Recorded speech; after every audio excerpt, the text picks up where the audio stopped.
नमस्कार मेरे प्यारे साथियों। तो कैसे हो आप सभी। उम्मीद है कि आप सभी लोग स्वस्थ व अच्छे होंगे। दोस्तों, जिस प्रकार आप लोग थंबनेल देखकर यहाँ पर आ गए होंगे तो आपको पता चल गया होगा कि आज की इस वीडियो में मैं जवाहर नवोदय विद्यालय कक्षा 9 2022 के लिए मोस्ट इम्पोर्टेंट क्वेश्चन लेकर आया हूँ। मैथ में मैं आज मोस्ट इम्पोर्टेंट क्वेश्चन लेकर आया हूँ। दोस्तों, यहाँ पर मैंने 10 क्वेश्चन आपसे पूछे हैं और हर एक क्वेश्चन को बोलने के बाद दोनों लैंग्वेज में क्वेश्चन है, पहले आपको बता देता हूँ। और क्वेश्चन को बोलने के बाद आपका 5 सेकंड का वो टाइम मिलेगा। तो इस प्रकार आपको उसका सॉल्यूशन देना है। तो जरा भी देर ना करते वीडियो को स्टार्ट करते हैं। तो मेरे प्यारे दोस्तों, आपके सामने प्रश्न 1 आ चुका है। हिंदी वाले हिंदी में पढ़ सकते हैं, इंग्लिश वाले इंग्लिश में पढ़ सकते हैं, कोई दिक्कत की बात नहीं है। तो दोस्तों, मैं आपको हिंदी में पढ़कर बता देता हूँ। शून्य है। ऑप्शन ए प्राकृतिक संख्या, ऑप्शन बी पूर्णांक संख्या, ऑप्शन सी धनात्मक पूर्णांक, ऑप्शन डी ऋणात्मक पूर्णांक। देखिए दोस्तों, जब मैंने आपको ये लेसन पढ़ाया था, अगर आपने लेसन वाली वीडियो नहीं देखी तो मैं आपको लिंक दे दूंगा उसकी, और आप लोग उस वीडियो को देख लीजिए। तो मैंने आपको बताया था कि शून्य के बारे में मैंने आपको डिस्कस करके बताया था। तो दोस्तों, आपका टाइमर स्टार्ट होता है क्वेश्चन का आंसर देने के लिए।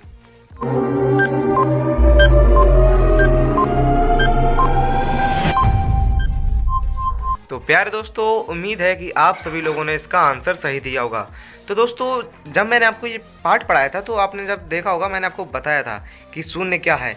एक प्राकृतिक संख्या तो नहीं है, मैंने कहा था नेचुरल संख्या वो होती हैं जो हमारे मुख से खुद ही निकलती हैं, जो हमारे मुख से जो है खुद ही निकलती हैं। और पूर्णांक संख्या, पूर्ण जब अंक कर देता है तो पूर्ण को अंक कब करता है, जब जीरो जुड़ जाता है तब वो अंक पूर्ण हो जाते हैं। 0 1 2 3 वो हो जाते हैं पूर्णांक। धनात्मक पूर्णांक तो जीरो ना माइनस का होता है ना प्लस को होता है। तो ऑप्शन ए भी कट गया, ऑप्शन सी भी कट गया, ऑप्शन डी भी कट गया। तो आपका ऑप्शन बी जो है राइट आंसर है, पूर्णांक संख्या। ठीक है, पूर्णांक संख्या जो है इसका राइट आंसर है, इंटीगर नंबर। देखिए, आपका इंग्लिश में ऑप्शन सी इंटीगर नंबर है और हिंदी में ऑप्शन बी पूर्णांक संख्या। तो मतलब इंग्लिश वालों का सी ऑप्शन सही है और हिंदी मीडियम वालों का बी पूर्णांक संख्या सही है। तो चलिए दोस्तों, बढ़ते हैं अपने नेक्स्ट क्वेश्चन पर। और मेरे प्यारे दोस्तों, आपके सामने नेक्स्ट क्वेश्चन आ चुका है, क्वेश्चन नंबर 2। ठीक है, तो 2 अंकों की बड़ी से बड़ी अभाज्य संख्या क्या है। तो इनमें से 2 अंकों की बड़ी से बड़ी अभाज्य संख्या बतानी है, जो कि प्राइम नंबर बताना है, जो कि जिसमें भाग नहीं जाता है, जिसमें डिवाइड नहीं होता है, तो वो संख्या आपको बतानी है। ऑप्शन ए आपके पास 93, ऑप्शन बी है आपके पास 97, ऑप्शन सी है 89 और ऑप्शन डी है 101। और यहाँ पर आप जैसे देख सकते हो तो हिंदी मीडियम और इंग्लिश मीडियम के दोनों के ऑप्शन सेम ही है। एक पहला वाले क्वेश्चन में ऑप्शन अलग अलग हो गए थे, बट इसमें एक ही क्वेश्चन है। तो दोस्तों, आपका टाइमर स्टार्ट होता है।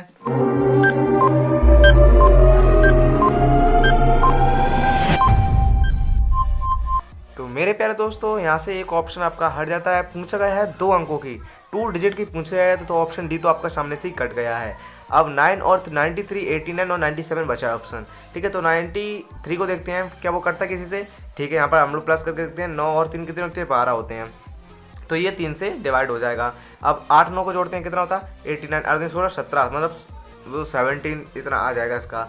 और 9 और 7 को जोड़ें, 8 9 भी किसी से नहीं जाएगा, और 9 और 7 को जोड़ें तो 16 बनता है, मतलब ये भी किसी से डिवाइड नहीं होगा।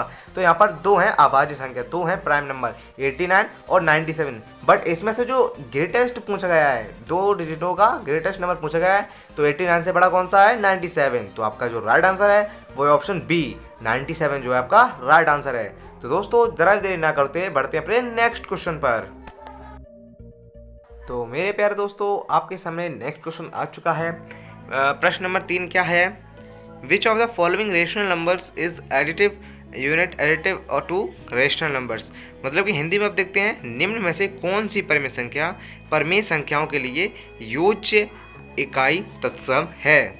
तो मेरे प्यारे दोस्तों, मैं आपको पहले क्वेश्चन समझा देता हूँ। इसमें बोला गया है योज्य इकाई तत्सम, मतलब ऐसा इकाई का कौन सा अंक हो सकता है परिमेय संख्याओं के लिए, अगर उसमें जोड़ दिया जाए तो उसी मतलब उसका ही अर्थ वापस उसमें मिल जाए।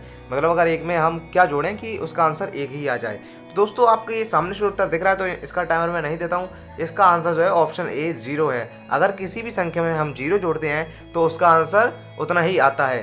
तो यहाँ पर आपको जो भ्रमित करने के लिए परिमेय संख्या बोला गया है, तो परिमेय संख्या ये सभी परिमेय संख्या हैं, चारों हैं, क्योंकि इसे हम P/Q के रूप में लिख सकते हैं, 0/1 लिख सकते हैं, 2/1 लिख सकते हैं। परिमेय संख्या का मतलब वो होता है जिन्हें हम फ्रैक्शन के रूप में, भिन्न के रूप में लिख सकते हैं। ठीक है दोस्तों, तो मैंने आपको परिमेय संख्या का पार्ट पढ़ाया था, अगर आपने नहीं देखा तो लिंक मैं दे दूंगा, एक बार उसको जरूर देख लीजिए आप। ठीक है, तो दोस्तों ज़रा भी देर ना करते हैं, बढ़ते हैं अपने नेक्स्ट क्वेश्चन पर। तो प्यारे दोस्तों, नेक्स्ट क्वेश्चन आपके सामने आ चुका है। इसमें क्वेश्चन नंबर 4 है, ये 5 पर अब मत जाइए। तो यहाँ पर क्या है कि 73,86,038 मतलब कि 73,86,038 किससे भाज्य है। तो ऑप्शन ए आपके सामने है 3, ऑप्शन बी आपके सामने 4, ऑप्शन सी आपके सामने 9 और ऑप्शन डी आपके सामने 11। तो दोस्तों आपका टाइमर स्टार्ट होता है।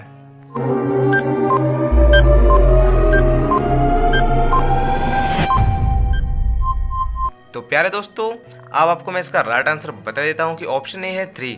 तो 3 की अगर हम बात करते हैं तो 3 का क्या रूल, डिवाइडेड रूल क्या है कि अगर हम सभी संख्याओं का योग करते हैं, अगर वो 3 से डिवाइड हो रहा है तो वो 3 से पूर्णतः डिवाइड हो जाएगा। ठीक है, तो अब हम इसको ऐड करते हैं 7386038। अगर इसको हम ऐड करते हैं तो 7 3 होते हैं 10, 10 + 8 = 18, 18 और 6 24, 24 और 3 27, 27 और 8 35, 35 अगर हम ऐड करें तो ये निकलता है 8।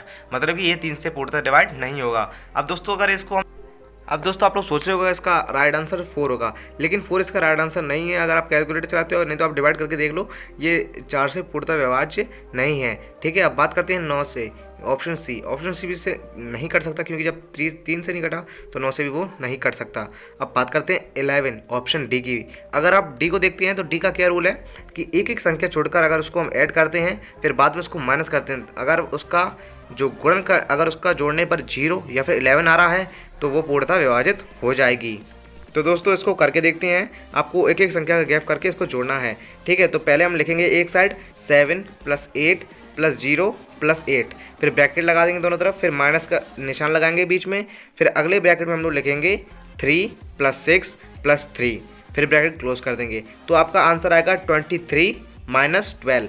जब हम इसको माइनस करेंगे तो उसका आंसर क्या आएगा 11। मतलब कि मैंने आपको पहले बताया था कि अगर उसका जोड़ने पर 11 या फिर 0 आता है तो वो 11 से पूर्णतः विभाजित हो जाएगी, पूर्णतः डिवाइडेड हो जाएगी। अगर 11 नहीं आता है या फिर 0 नहीं आता तो वो पूर्णतः डिवाइडेड 11 से नहीं होगी। तो दोस्तों इसका जो राइट आंसर है वो है ऑप्शन डी। और दोस्तों पेपर में भी आपको यही करना है। पेपर में अगर वो आपको सामने से ऐसा लग रहा है कि वो 4 से कटा है, लेकिन वो 4 से नहीं कटता है, आपको इनकी क्रिया पता होनी चाहिए कि ये किस प्रकार करती है। तो आप लोग इसको ट्राई करके देखिएगा, तभी उसमें आंसर शीट भरिएगा। दोस्तों बढ़ते हैं अपने नेक्स्ट क्वेश्चन पर।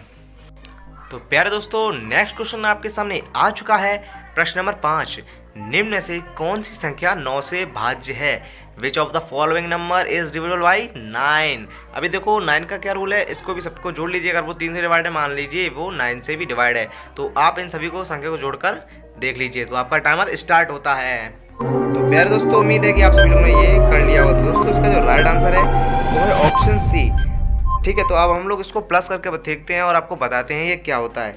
देखिए आप 6 को 6 + 2 + 3 + 4 + 5 + 8 + 8, ठीक है, इन सबको ऐड करने के बाद आएगा 36। ठीक है, 36 को भी अगर 36 आप जानते हो कि 9 4 36 होता है, तो इसका मतलब ये 9 से पूरी संख्या डिवाइडेड हो जाएगी। तो दोस्तों अपने बढ़ते हैं अपने नेक्स्ट क्वेश्चन पर। तो प्यारों, नेक्स्ट क्वेश्चन आपके सामने है कि यदि 157 और स्टार सा बना है 2 3 4, 3 से अगर विभाज्य हो तो स्टार के नाम मतलब कि अंक बताइए क्या आएगा। तो दोस्तों सिंपली मैं आपको बता देता हूँ कि यहाँ पर 157 बताया गया है, फिर उसके बाद एक जो स्टार है उसकी जगह पर एक कोई संख्या है और वो 3 से डिवाइडेड हो जाती है। तो आपको अब बताना है कि इनमें से निम्न में से वो कौन सी संख्या है। ठीक है, अब आपको प्रश्न उम्मीद है कि समझ में आ गया होगा। प्रश्न ये पूछा है कि जो आपके सामने संख्या है उसमें जो स्टार है वो 3 से पूर्णतः विभाज्य हो जाती है। अब आपको स्टार की जगह संख्या बतानी है कि वो संख्या कौन सी है। तो दोस्तों आपका टाइमर स्टार्ट होता है।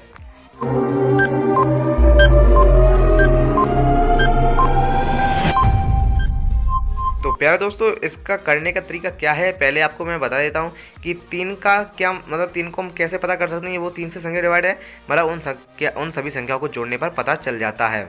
तो इसमें भी हम वही करेंगे। तो 5 और 1 होते हैं 6, 6 और 7 होते हैं 13, 13 और 2 होते हैं 15, 15 और 4 होते हैं 19 और 19 और 3 होते हैं 22। अब 23 तो किसी से नहीं करता, मतलब कि 24 अगर यहाँ पर होगा तो वो 3 से डिवाइड हो जाएगा। और 24 करने के लिए कितने हमें चाहिए, 2 चाहिए, मतलब कि 22 हमारे पास ऑलरेडी हो चुके हैं। तो ऐसा क्या जोड़ा जाए 23 में कि वो 24 हो जाए, मतलब कि 2 जोड़ा जाएगा तो वो 24 हो जाएगा और तब ये संख्या है पूर्णतः 3 से डिवाइड हो जाएगी। तो दोस्तों इसका जो राइट आंसर है वो है ऑप्शन सी। तो दोस्तों एक बार मैं आपको बता देता हूँ कि क्या करना है। जैसे कि आप सभी को पता है कि 3 का रूल क्या होता है डिवाइड करने का, कि अगर हम संख्याओं को जोड़ते हैं और अगर वो 3 से जोड़ने पर जो वैल्यू आती है अगर वो 3 से डिवाइड होती है तो इसका मतलब क्या होता है कि वो पूरी संख्या 3 से डिवाइड हो जाएगी। ठीक है, तो हम अब वही करते हैं। 5 और 1 होती हैं 6, 6 और 7 होती हैं 13, 13 2 होती हैं 15, 15 और 4 होती हैं 19, 19 और 3 होती हैं 22। ठीक है, अब 22 तो नहीं कटता 3 से, तो अब 22 की जगह ऐसी कौन सी संख्या हम लोग सोच सकते हैं कि 3 से कट जाए। अगर हम 22 में 2 और जोड़ते हैं तो कितना हो जाएगा 24, और 24 3 से कट जाती है। तो इससे आपका जो राइट आंसर है वो है ऑप्शन सी। ठीक है, तो चलिए दोस्तों बढ़ते हैं अपने नेक्स्ट क्वेश्चन पर। तो प्यारो नेक्स्ट क्वेश्चन आपके सामने है कि यदि 7,77,777 अगर डिवाइड x से होता है तो उसकी वैल्यू 11 होती है, तो आपको x का मान बताना है। मतलब कि अगर हम x को 7,77,777 से डिवाइड करते हैं तो 11 आता है इसको डिवाइड करने पर, तो आपको x की वैल्यू बतानी है। तो दोस्तों बहुत ही सिंपल क्वेश्चन है। तो दोस्तों आपका टाइमर स्टार्ट होता है।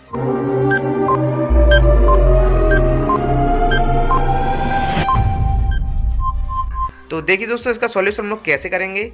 अब हम लोग 7,77,777 से 11 का डिवाइड देंगे, तो इसका डिवाइड करने पर अपना जो राइट आंसर होगा वो होगा ऑप्शन नंबर क्या आएगा 70707, मतलब कि ऑप्शन ए जो है इसका राइट आंसर हो जाएगा। तो जरा भी देर ना करते हैं दोस्तों बढ़ते हैं अपने नेक्स्ट क्वेश्चन पर। तो प्यारे दोस्तों नेक्स्ट क्वेश्चन आपके सामने है कि which is irrational number in the following, मतलब कि निम्न में से कौन सी संख्या अपरिमेय है। तो दोस्तों जब मैंने आपको ये लेसन पढ़ाया था तो इस टॉपिक के बारे में मैंने बात की थी ऑप्शन पाई के रिलेटेड। तो दोस्तों आपका टाइमर स्टार्ट होता है।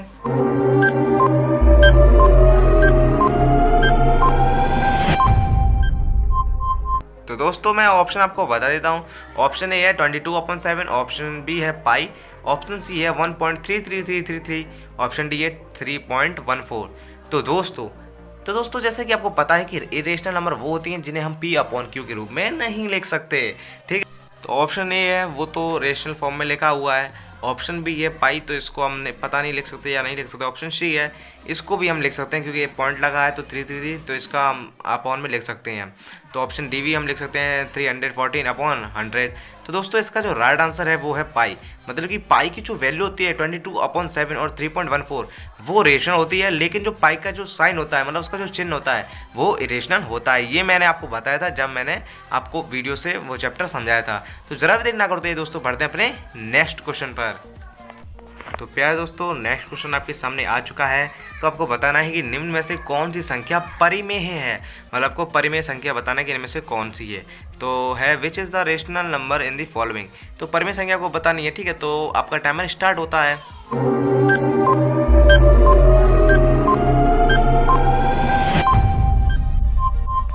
तो दोस्तों यहाँ पर परिमेय संख्या के बारे में पूछा गया है। तो परिमेय संख्या वे संख्या जिन्हें हम P/Q के रूप में ले सकते हैं। तो ऑप्शन ए है √4, ऑप्शन बी है √3, ऑप्शन सी है 2 + √3 और ऑप्शन डी है 5√3।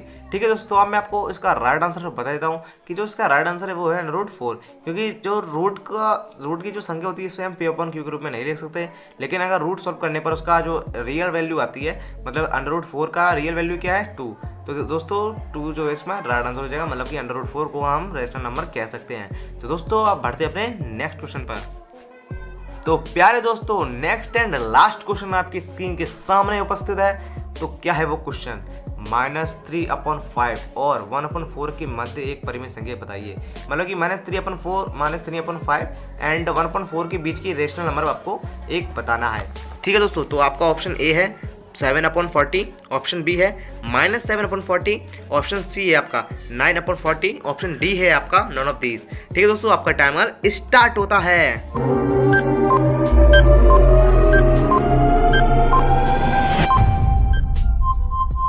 तो प्यारे दोस्तों इसका भी एक फॉर्मूला था, उम्मीद है आपने वो कर लिया होगा। तो मतलब इन दोनों के बीच में एक परिमेय संख्या आपको बतानी थी, तो हम कैसे पता कर सकते हैं। तो इसका एक फॉर्मूला होता है a + b/2। मतलब कि ए होता है पहली संख्या जो आपको दी जाती है और दूसरी फ्रैक्शन जो आपको दी जाती है। तो -3/5 प्लस 1/4/2 करके इसका आंसर निकल आएगा। तो प्यारे दोस्तों इसका जो राइट आंसर होगा वो होगा -7/40, मतलब ऑप्शन बी जो है इसका राइट आंसर होगा। तो आप लोग करके देख लीजिए कि -3/5 प्लस 1/4 इसकी अपॉन में 2 कर लीजिए। तो दोस्तों इसका जो एलसीएम आएगा वो 5 और 4 का कितना आएगा 20। तो ऊपर क्या होगा -12 प्लस 5/20/2, ठीक है, 20 के अपॉन में 2 होगा। तो इसकी जो आपको इक्वल कर लोगे तो कितना आएगा -7/40, जो इसका राइट आंसर हो जाएगा। तो दोस्तों उम्मीद है कि आप सभी लोगों को ये प्रश्न अच्छे लगे होंगे। अगर आपको ये प्रश्न अच्छे लगे तो जल्दी से लाइक करना मत भूलेगा, और अगर आपने अभी तक सब्सक्राइब नहीं किया तो चैनल को सब्सक्राइब करना मत भूलेगा। दोस्तों आज की वीडियो में बस इतना ही, मिलते हैं अगली वीडियो में। तो इसी के साथ जय हिंद जय भारत प्यारे दोस्तों।